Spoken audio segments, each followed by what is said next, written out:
Threat neutralized. You're here because you're the best special forces NATO has to offer. You're all that keeps the world from turning to cinders, comrades. We work off the books Operate in the shadows. to keep the wolves at bay. Today, we reshape the world.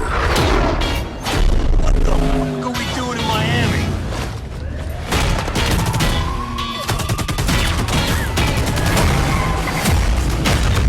Let them come.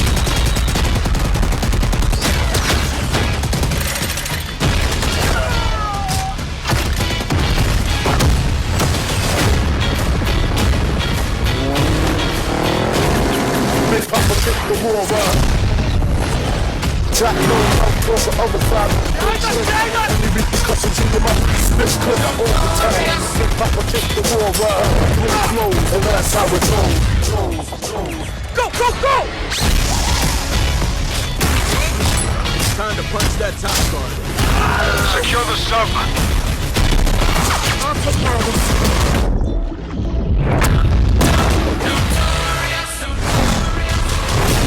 Let's do this!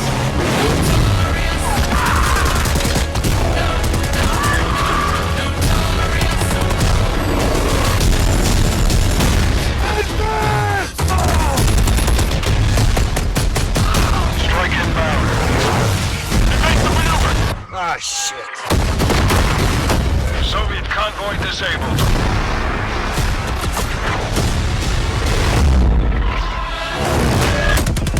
I'll drive.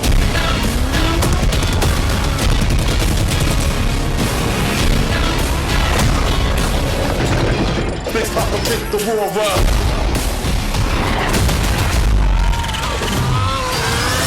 That's how it goes. Keep pushing! Yo, over here!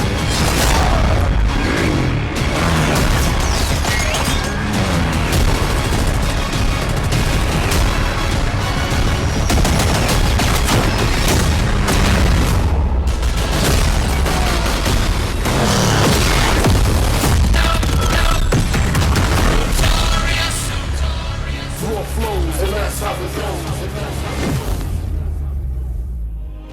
My name is Brittany Beidelman. I'm a level designer. I'm Kendall Snow, Associate Level Designer. I'm Brittany Perello, producer. I'm Matt Kutris, senior level designer. In Satellite, a top secret American recon satellite Has lost power and crashed in the deserts of Angola. With higher DGI forces closing in, now it's a race to secure the crash site. what I love about Satellite is the fact that it's just this amazing natural space. Because larger maps have more components, we can apply more details into maps like Satellite, which make them feel even more natural. The satellite at the center is like a king of the hill. Anyone who wants it has to run toward you because it's raised higher than the rest of the map. I'm usually playing one of two ways. All in, full ham, dying again and again. Or in objective modes, I'll flank and get the jump on people. Satellite scratches both of those itches. Even though it's an outdoor space, the map's two different regions mean I can play long and short range tactics. I'll be honest, I am trash with the sniper rifle, but a shotgun, that I can do. I have always been a big fan of close quarters combat, and there is great cat and mouse style gameplay in Satellite. The crashed satellite is a super fun spot to try and outplay your enemies. Predict which way they'll circle the debris to run up behind them, or just duck inside the satellite and take your shot. This is going to be one of those classic Black Ops maps the world knows and loves for how quickly engagements fire up. East and West collide on the open seas in a top-secret mission. Inspired by a real-life event, Project Azorian, CIA, JSOC, and Soviet forces converge to recover a sunken prototype nuclear Soviet submarine from the ocean floor. The calm waters of Armada explode into massive naval conflict as players battle for control of large naval vessels. With no lanes walling you in, players can engage on ships' decks, in the water, and on vehicles like wake runners and gunboats. Armada is chaos in the best way. This really cool map that gives this amazing sense of exploration. There are so many little individual areas to find and new ways to surround or flank your enemies and get the upper hand. hidden safe house has been discovered right in the heart of the USSR, in the shadow of Moscow's opulent train station. With Spetsnaz dispatched, the area has gone hot. So the Moscow map is set in the dead heart of a big city. So you're wandering through these streets with a bunch of cars, and there's tall buildings on either side of you. There's this sense that you've been dropped into a point in history. First thing I do is run right to the center, because that's where all lanes cross in the Moscow map. And eventually, it doesn't take long, people are going to run through the metro station. So you can just sit there and wait, but chances are there's going to be people running right into your line of fire right off the bat.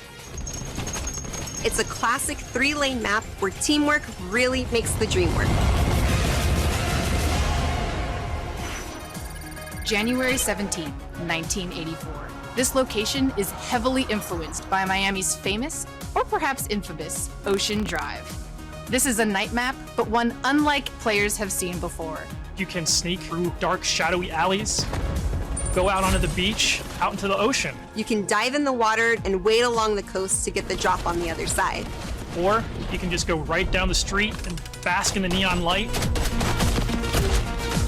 The first time I played through Miami, I could hear this 80s nightclub music playing through the walls of one of the buildings. The little details make it lifelike, and it becomes this joy to experience.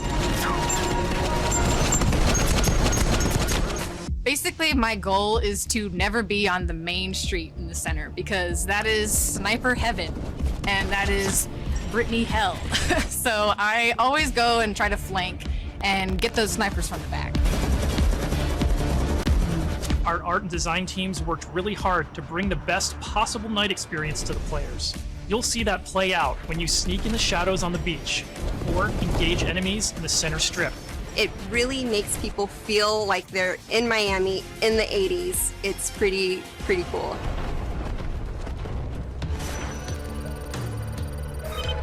In Crossroads, NATO has learned a large Soviet missile convoy is on its way to the border. Special Forces dispatch alongside MI6 to ambush the convoy and secure the weapons before all hell breaks loose. Soviet convoy disabled. It's one of our most cinematic maps with a boots-on-the-ground feel that feels pulled from the campaign. Your team will want to hold down and protect its own outpost to guarantee access to one of these tanks. But infantry combat doesn't take a backseat in Crossroads, as natural terrain and foliage masks movements and provides tactical advantages. There's a bunch of snowmobiles when you first spawn, and it's a mad dash to grab one. And now, running people over with the snowmobile is my favorite thing to do. Each environment changes the dynamic of how you play and caters to unique loadouts. Crossroads is a bigger map, and that allows you to play the way you want to play.